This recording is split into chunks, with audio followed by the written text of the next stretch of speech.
I had this unique chance to be at the Ace Theater and watch the reading.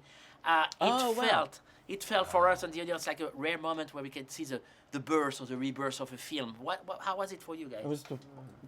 It was exciting and an unbelievable experience because we would, he was putting that baby to bed. That was done, and only the people that were in that room got to share that moment. That was a huge deal. It was extremely intimate, and it all kind of started off after the 3 days of rehearsal that we had going into it.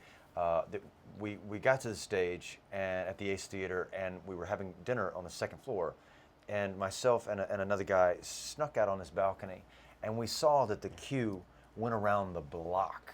This is a 1,600-seat theater. This is for a reading of the Quentin Tarantino the script, and it was as far as the eye could see. And then he just architected this evening that was never to be repeated. It was just for those of us who were there. Sorry.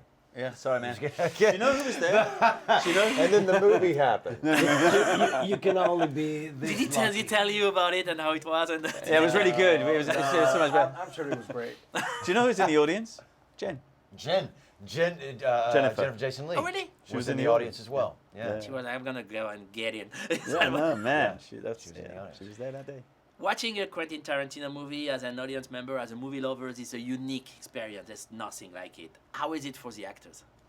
It is unique. My best experience so far. Really, why? Because of many different things, not only because the way this man interacts with you as an artist, he's a loving, generous director, but the group of artists that he forms, he gets the best of the best, and that's a joy, It takes a real special individual to assemble a group of people whose motivation is not only to protect Quentin's vision, but help him, to use a metaphor, walk on his moon, the moon that he's trying to create.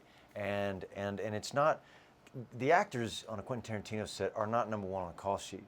We are all equals. Every single person, from Darren, his prop dresser, like his on-set dresser, to Bob, to Gregor, the first day. See, everybody is on an equal playing field.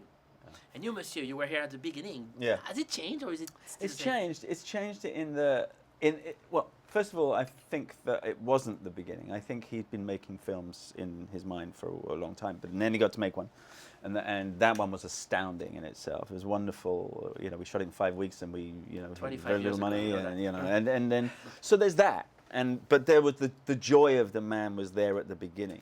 That we knew we were in the presence of something really great, And then the journey happens, and then there's this. Now he has more ammunition. He has more toys he can play with. He has much more knowledge and craft to him because he's paid attention over the years. I mean, it's an incredible journey to be with. And his audience has expanded. Yeah. It's now the world. It's like Quentin does in some ways belong to the world. You travel with that guy and you see that guy, or you have conversations with people, because all these, from Mexico, from London, and I travel a lot, and you just, I was in Django, and still people freak out.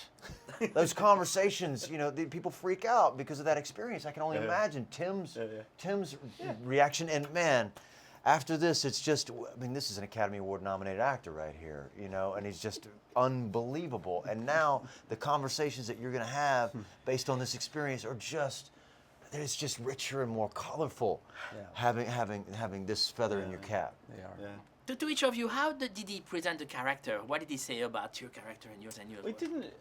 He didn't say anything when he just puts the script down and says, read that. I've written something for you. This is the guy's name. And you read it and you fall in love with it. It's fantastic. But and then you get into discussions about cinematic reference. Yeah. Really? Because a lot of my stuff was like Terry Thomas, particular actors, Edward Fox in A Bridge Too Far, that kind of stuff. Very very specific cinematic references that we would discuss as we were building the character. And then what your backstory is, he's very detailed on that. Very, very detailed on that. Did he give you references for you guys too? Not with my character though. We were creating this Bob the Mexican together. as we were rehearsing and reading, and step by step, things were happening. Yeah, for me, he said, there's. It all started with the question of, am I the sheriff or am I not the sheriff? And he said, you answer that question, and I don't want to know the answer to your question. And then he said, but I will give you a book that you need to read. Oh, yeah. And it was a biography on William Clark Quantrill and the Quantrill Raiders, who was kind of the godfather or of guerrilla warfare during the Civil War. And he operated outside of the Confederate Army, but on their side. And he said, you need to understand this man because this is your father, and what they did, and see the world from his point of view. And that's where I need you to start. And then where you end up will be an ongoing kind of living organism. Yeah. And you're right about that. It's probably his most political, I don't know if it's the right word, movies that he made. At least his most subversive movies that he made, because the moral of the film is that this country was united on blood and violence.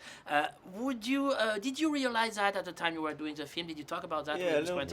In rehearsal, that came up. Ferguson was happening.